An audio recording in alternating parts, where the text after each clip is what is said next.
Live from our 7 Tasmania studios, your nightly news with Kim Miller begins now.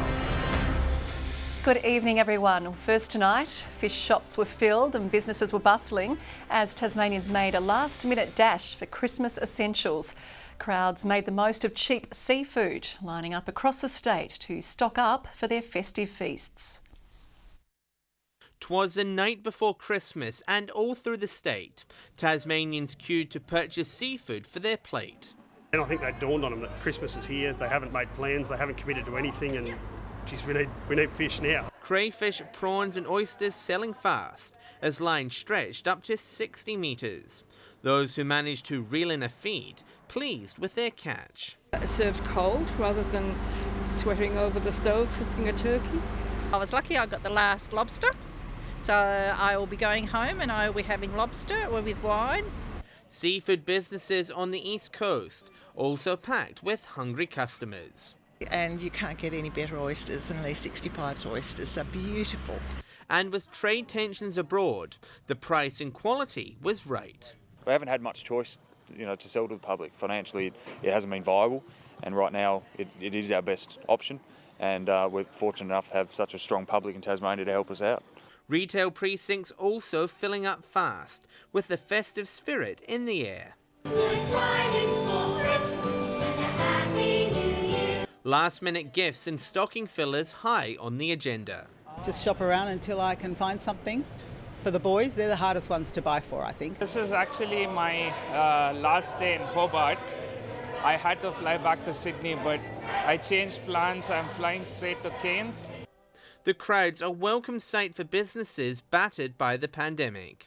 This florist enjoying a late bloom to end the year. Flowers have become really important in people's lives because they're beautiful and they make people happy. So a lot of people are buying flowers for themselves for Christmas, for the table. In a year of upheaval, the greatest gift for many was simply celebrating with family. Arrived on the first flight from Brisbane to Hobart on the 26th of November. 12 months since we've seen each other, and that's the longest ever, and I was holding my breath up until the last day. John Hunt, 7 Tasmania News. Police have begun to ramp up Operation Crossroads as the Christmas period begins. They're hoping last year's figure of 0 fatalities over the holiday season can be repeated, and were today checking that vehicles were fit for the road and drivers were following the rules. Today we're doing a joint operation with the transport inspectors looking at vehicle compliance, vehicle defects, licence checks, random breath testing and oral fluid testing as well.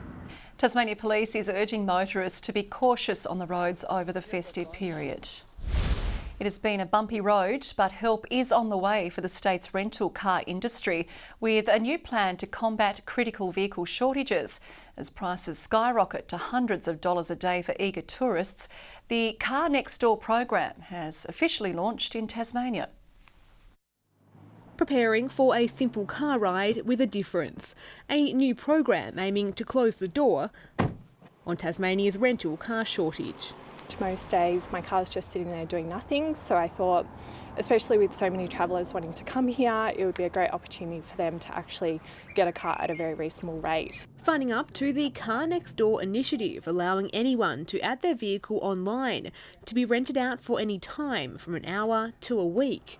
Described as Airbnb, but for cars. It's very popular with tourists coming to stay to an area, but it's also popular for locals. People who just need that extra second car or a van or a ute. For Tasmanians who own a spare car, or perhaps are going away over summer or have that second car in the driveway and looking to make a few extra dollars, it's a pretty simple way of basically using an asset that you've got and helping to fill a bit of a need. It comes as Tasmania grapples with a severe lack of traditional rentals. Car yards left empty as tourists swarm back. Many booked out for the entire summer or costing hundreds of dollars a day. The state's fleet is about 50% of what it would normally be this time of year, and that's because the rental cars made a very sensible business decision when COVID hit to drop their stock as quickly as they could. I've actually had some friends that had booked tickets to come here, had real troubles getting cars that were properly insured to actually use while they were down here, and they've completely changed their plans. The program is now open to sign up, with hopes it's the end of a long and bumpy road for Tasmanian tourism in 2020. Michelle Wisby, 7 Tasmania News. An Australian expeditioner has arrived back on home soil following one of the Antarctic Division's most complex and challenging medical evacuations in recent history. The 5-day operation involved Australian, American and Chinese programs all working together, using a network of ships, helicopters and planes. The patient finally landing in Hobart this afternoon. A logistical challenge made even harder by a global pandemic. In the operation of Antarctica during a pandemic year, we've had limited resources on the ground and we've had to call in a broad multinational operation. It hasn't been confirmed what the patient's medical condition was, but the Antarctic Division confirmed it wasn't COVID related. And the Weather Bureau says Tasmanians can expect a mostly cloudy but dry Christmas Day. Cloud will roll into the south and west in the morning, with the north remaining sunny until the afternoon. No significant rainfall is expected, with light winds and close to average temperatures forecast. There's not going to be a lot of wind around, so the temperature might be 19, but it's not going to feel that chilly because we won't have that wind chill effect that usually makes you feel like you need a jumper, but it should be quite nice. Warm weather will hit the state over the weekend before a cool change arrives on Sunday. 2 sites previously occupied by TAFE have been sold. Local developer Errol Stewart has purchased one site for a price above $1 million, with plans to redevelop the building and split it into 2 residences. The largest site across the road has been purchased by an unknown local developer. A newly arrived Tasmanian family is celebrating its first Christmas here, and with added joy after being separated for several months. Gil Drury migrated from Israel in February in search of a better life. His family was meant to join him, but then COVID hit. Gil Drury had long dreamed of moving to Australia in search of a more relaxed life, very different to his native Israel. It's a very competitive country. Everything done is friendly, but aggressively friendly. Even getting to work is a sort of fight. He tried for 5 years to secure a working visa here, but just as he moved and began working for Country Club Tasmania, COVID struck, leaving him and his family separated. It all kind of scared us very much. We had no idea what our future was holding and where we were going. After 5 years of working to get a working visa, it was very tough to try and accept the fact that we might have to let it all go. After support from his employers, his wife and children finally gained exemptions to enter the country, quarantining first before a special reunion day. We went to the gorge. Right out of isolation, before we even unpacked, we shoved everything into the car and we just went to the gorge. We're thrilled. We're really thrilled that it's all worked out for Gil and his family. They're a great family and it's a real privilege to help them get settled here in Australia. Having only previously celebrated Hanukkah, the Drurys now start a new tradition, Christmas. It was more for the kids. We just really wanted them to understand and experience the local culture and the local kind of festivities. And more importantly, they'll spend it together as a family. Yeah, everything I do is for the family. Everything, all my actions, all my wife's actions, we're all kind of hoping for a better life for them. Josh Duggan, 7 Tasmania News. The animals at Tasmania Zoo have been getting into the Christmas spirit. In videos posted to the zoo's Facebook page, these meerkats have been getting up to some mischief in a minivan. Furry friends have also been opening a few presents, as well as making friends with Santa's little helpers. A real-life Secret Santa has rocked St Helens, dropping dozens of reindeer around the town. Exactly who is responsible remains a mystery, but the jolly gesture has brought plenty of smiles to a community which lost its Christmas pageant this year. Usually, St Helens has only one special visitor at Christmas time, but look, there's a reindeer. And there's another. Even the bank has one on loan. but no one seems to know where they came from. Everyone has been talking about him. You go into any restaurant or any shop here and everyone's like, yeah, have you seen him? I don't know where they came from. The merry mystery has caused quite a stir, especially since the Secret Santa remains anonymous. We just don't know what's going on. It's just amazing though, but it's sort of lifted everybody's spirits. The Terry family has been on a mission to find them all. They've come across around 24 of them so far. We're told there's more than 30 hidden around town. Gonna take it home? Normally, St Helens would have held its Christmas pageant today, so what could have been a day of disappointment has become a day of delight, thanks to these surprise arrivals. A little Christmas miracle. And much like the magic of Christmas itself, locals are happy to let the surprise's secret remain just that. It doesn't matter if we don't find out who it is, it's just really cool. It's good to have some happiness and cheer after such a hectic year. Tom Johnson, 7 Tasmania News.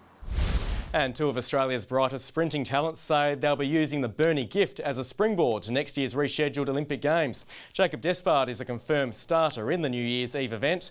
Joining him on the track will be local star Jack Hale, who's on the verge of qualifying for Tokyo.